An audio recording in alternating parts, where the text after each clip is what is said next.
Du personnage de Hannibal Lecter dans Le Silence des agneaux, au massacre de l'école de Columbine, reconstitué avec un soin maniaque dans le film Elephant de Gus Van Sant, l'industrie du cinéma a contribué à faire d'un phénomène universel une mythologie américaine. celle des multiples murderers, des serial killers et des mass murderers. Pour le sociologue Elliot Layton, Les motivations de ces chasseurs d'humains seraient en partie similaires.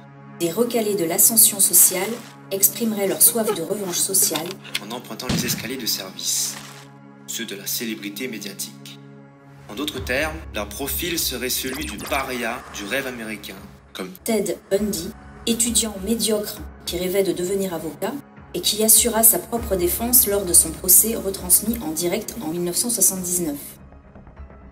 Des mass murderers aux serial killers, les premiers en pleine lumière, les seconds dans l'ombre, nous aurions donc affaire à des producteurs d'images et de récits des metteurs en scène d'une violence grandiose et désinhibée adaptés à la fascination des médias. et du public américain pour le mal. Ils font le show et en retirent des bénéfices comme le fils de Sam, Qui prétendait se faire guider par Satan et qui a inspiré une loi interdisant aux criminels de retirer un profit de la publicité de leurs crimes.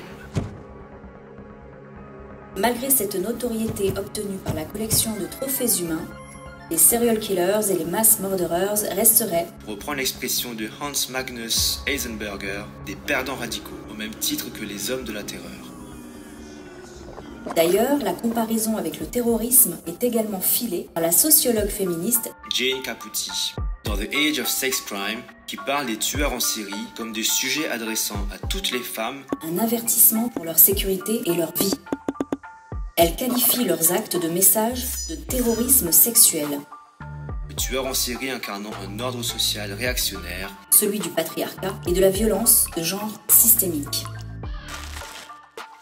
Frustré socialement comme sexuellement, le futur tueur multiple perd le sentiment d'exister, et cherche à se recréer en tant que sujet tout-puissant en développant un intérêt transcendantal pour lui-même, et en nourrissant des fantasmes, du moi glorieux. Les perdants radicaux seraient habités, selon le sociologue Laurent Devanne, par le ressentiment, soit un sentiment d'impuissance et un désir de vengeance qui se traduirait par la recherche de boucs émissaires. On déplore aux États-Unis une épidémie de serial killers, Entre les années 1974 et 2004, c'est-à-dire 50% des cas cumulés pour le XXe siècle, et une explosion des fusillades de masse, passé de 383 en 2016 à 700 en 2021. On impute ce phénomène inquiétant à la facilité de se procurer des armes sur le territoire américain. Mais il faut aussi considérer que c'est parce que, plus qu'ailleurs, la vie est médiatisée par l'image. le vécu s'est éloigné dans une représentation et ne devient réel que ce qui est montré. Mass murderers, comme serial killers, veulent infliger une leçon morale paradoxale au monde. Voyez ce que vous avez fait de moi.